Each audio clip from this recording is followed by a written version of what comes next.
What's going on, NavalX community?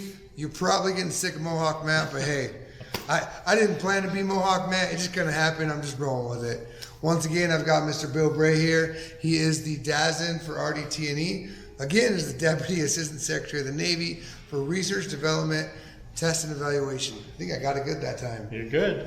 My wife still doesn't get it right. I'm getting the flow down.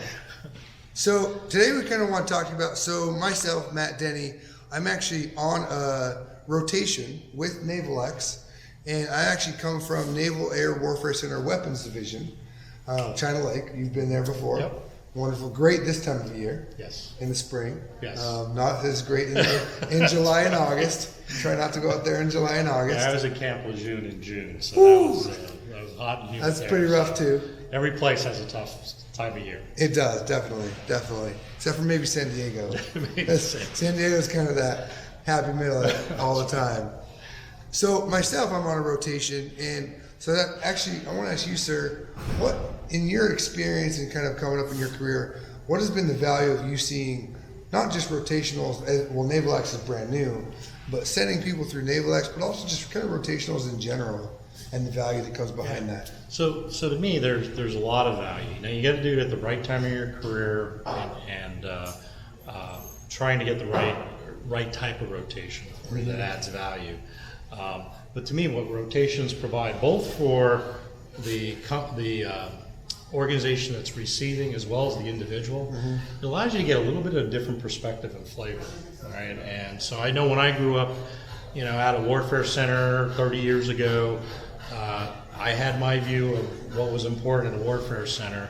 But when you come back to something like a NavalX, right, and you're starting to look across the breadth of the entire Navy, it kind of changes your perspective, and you understand a little bit more the challenges, the different ways people work together, the different organizations that are out there, and you get a really better sense of what you can do and what you can learn and what you can take back to your parent organization. That's a really good point, because myself, coming again from Naval Air Warfare Center Weapons Division, China Lake, is NOCWD is a warfare center underneath Nav Air. So when I was working there, I used to think, if I was ever dealing with Nav Air, the parent SysCom, I was like, whoa, this is big. And then now I come to NavalX, and I don't even know what SysCom I'm talking to some days. And there's warfare centers, and I'm talking to you, different folks all over the Navy is huge. And it's a amazing knowledge I never would have gotten just that I stayed there. And so it's for me, it's been extremely valuable. Yep. Well, there's a lot of learning that ends up happening. There is. Right? I mean, you both, for the people you're working with and dealing with, the problems that different people are facing, the collaboration, right? Learning what the challenges you're seeing at your warfare center or lab are many of the same challenges that others are seeing across the Navy, and then creating those contacts and connections, and then being able to kind of bring together to look for solutions, I think, is a key piece. And certainly NavalX is really what we're trying to go with, making those connections and not relearning, but make the connections to be able to be more innovative and more collaborative. So I've done a lot. I've had a lot of folks come by and do some shadowing with me. So just spending a week or a day even, coming to me with meetings, coming to the Pentagon. I know a lot of other senior executives do the same thing. Is that through the Sigma program? So Sigma program is a very, very good example. Mr. Gertz started off the Sigma program, where it's a 2 to 3 week program where somebody comes back on a rotational basis to be able to come in and see what happens in the Pentagon and what are the issues RDA's working and be able to see what the mechanisms are and get a bird's eye view into different meetings and different efforts. So it's it can be very powerful. The thing I think you need to really think about is it the right time in your career, and are you going for a rotation back to the right place? And just accepting a rotation to have a rotation, probably not the best thing to do. So probably not choose one just because it's in Hawaii, because it's a cool place. That's correct. Or it's hot out in China Lake in the summer, right? So you want to get out. It's hot here too. So the summer is just changing the drive for the humans. So that's right.